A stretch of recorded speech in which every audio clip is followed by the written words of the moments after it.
निवडणूक अधिकारी एस चोक्कलिंगम यांनी सर्व प्रकारचे आरोप फेटाळलेले आहेत। ईव्हीएम हॅक होऊ शकत नाही, वायफायला आणि ब्लूटूथला कनेक्ट होऊ शकत नाही असा दावा त्यांनी केलेला आहे। कोणतेही अतिरिक्त मतदान झालेलं नसल्याचा दावा सुद्धा चोक्कलिंगम यांनी केलेला आहे।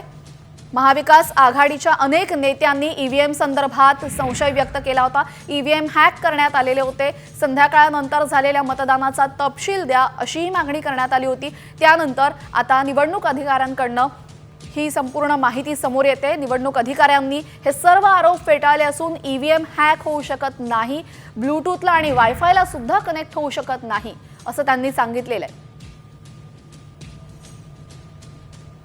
महाविकास आघाडीच्या नेत्यांनी ईव्हीएम विरोधामध्ये पवित्रा घेतला। निकालानंतर महाविकास आघाडीच्या जवळपास 25 जणांनी मतदानाच्या विरोधामध्ये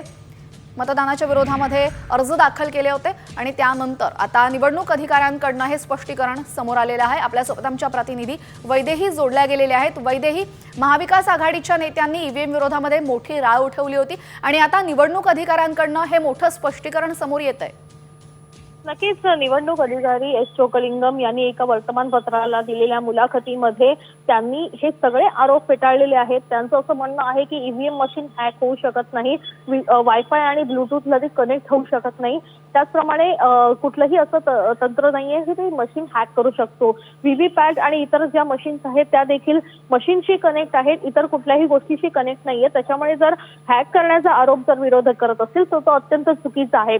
या व्यतिरिक्त जे अन्य मतदान झालं असल्याचा विरोधकांचा जो दावा आहे तो देखील त्यांनी खोटा ठरवलेला आहे। त्यांनी म्हटलेलं आहे की संध्याकाळी 6 वाजेपर्यंत जितके पण लोक मतदानासाठी आले होते त्यांना नंतर मतदान करण्यासाठी अधिक मुभा देण्यात आली होती, कारण तो त्यांचा हक्क आहे।